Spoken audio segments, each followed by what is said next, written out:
Baik, selamat siang. Yang saya hormati jajaran direksi PT Matahari Departemen Store Tbk. Perkenalkan, nama saya Salika Febrianti dari tim konsultan akuntansi manajemen. Hari ini saya akan memaparkan laporan terkait evaluasi kinerja strategis perusahaan untuk periode kuartal yang pertama pada tahun 2023. Fokus utama analisis saya hari ini adalah pada wilayah 1 yang mencakup operasional gerai di Sumatera hingga ke Maluku.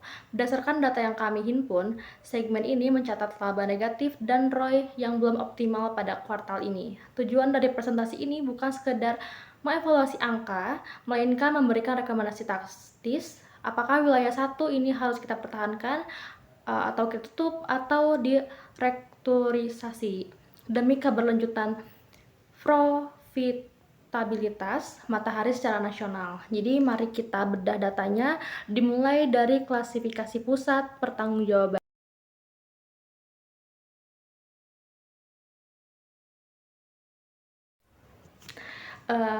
Dalam struktur organisasi PT Matahari Departemen Store Tbk yang segmen wilayah 1 yang mencakup pulau-pulau besar seperti Sumatera, Kalimantan, Sulawesi, dan Maluku.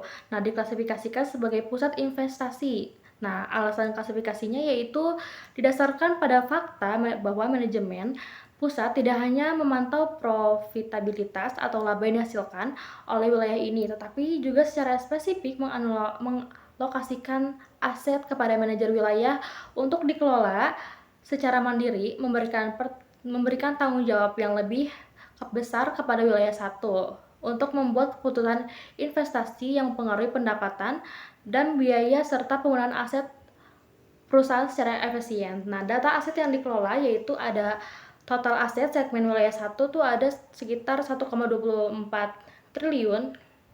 Itu mencakup seperti persediaan barang, dagang, ada aset tetap seperti interior gerai, perlengkapan toko, ada juga hak guna bangunan di wilayah tersebut. Nah, jadi manajer wilayah ini bertanggung jawab penuh atas pengelolaan aset-aset ini untuk mencapai tujuan keuangan perusahaan.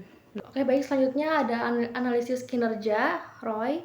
Jadi evaluasi kinerja wilayah 1 pada kuartal 1 tahun 2023 menunjukkan tantangan yang signifikan dalam hal profitabilitas dan efisiensi penggunaan aset. Nah, data kinerja wilayah 1 kuartal 1 tahun 2023 pendapatan 210 miliar dan ada laba rugi usaha sebesar 15,5 miliar. Nah, angka ini mencerminkan periode yang sulit bagi operasi di wilayah ini. Dan juga ada ROI wilayah 1 minus 1,25%. Nah, jadi ROI negatif menunjukkan bahwa investasi di wilayah 1 tidak hanya gagal menghasilkan keuntungan, tetapi juga mengalami kerugian dalam hubungan dengan modal yang digunakan. Selanjutnya ada kesenjangan efisiensi. Jadi ROI wilayah 3 paling untung 4,92%.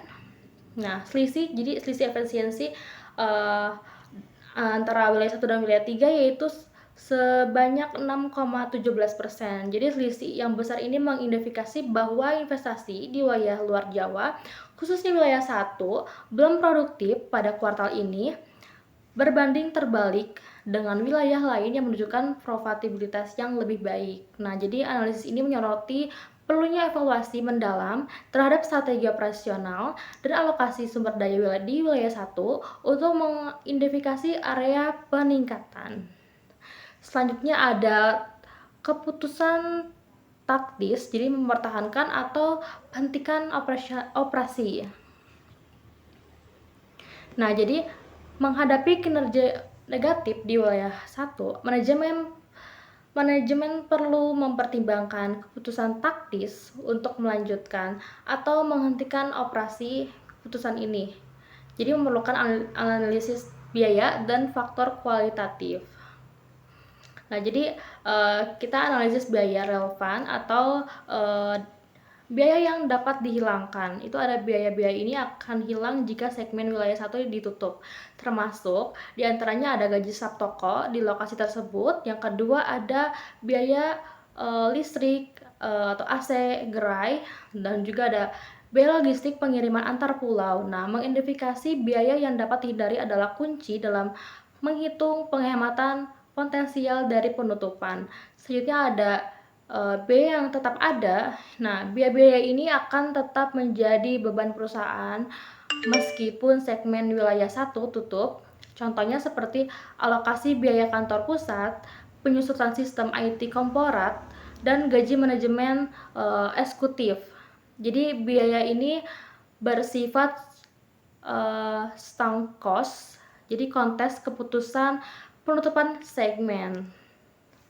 Nah, selanjutnya juga ada faktor kualitatif. Nah, jika ditutup, juga citra merek dan posisi pasar. Nah, jadi penutupan operasi di wilayah-wilayah kunci dapat merusak citra Matahari sebagai pemimpin pasar retail, internasional. Jadi kehadiran fisik yang luas adalah bagian dari identitas merek dan juga ada loyalitas pelanggan. Nah, kehilangan kehadiran fisik akan membuat pelanggan beralih ke kompetitor lokal, jadi mengakibatkan hilangnya loyalitas dan pangsa pasar jangka panjang. Nah, baik, selanjutnya adalah evaluasi aspek perilaku ini keadilan penalti untuk manajer wilayah 1. Nah, pertanyaannya adalah apakah adil untuk memberikan penalti kepada manajer wilayah 1 atas kerugian yang terjadi di kuartal 1. Nah, kalau menurut saya sebagai konsultan berpendapat bahwa ini tidak adil. Karena yang pertama, kerugian yang dialami sebagian besar dipengaruhi oleh alokasi biaya kantor pusat yang tidak dapat dikendalikan atau dikelola oleh manajer wilayah. Ini menciptakan distorsi dalam laporan laba rugi segmen. Dan yang kedua juga ada faktor biaya logistik yang tinggi di luar Jawa. Jadi itu adalah hambatan geografis permanen yang berada di luar kendali manajer wilayah ini. Terus memberikan wilayah tersebut dengan biaya operasional yang lebih tinggi. Selanjutnya ada faktor siklus musiman penjualan. Nah, penjualan retail di kuartal 1 dari Januari sampai ke bulan Maret, nah secara historis adalah periode terendah secara historis sebelum lonjakan signifikan di kuartal kedua, terutama dengan adanya momen lebaran. Ini merupakan pola musiman yang umum di industri retail. Nah, jadi faktor-faktor ini menunjukkan bahwa kerugian di kuartal 1 kemungkinan besar merupakan hasil dari kondisi sistematik dan eksternal, bukan semata-mata kegagalan manajerial. Nah, oleh karena itu, evaluasi kinerja harus mempertimbangkan konteks yang lebih luas. Rekomendasi jangka panjang, jadi pertahankan dengan restrukturisasi.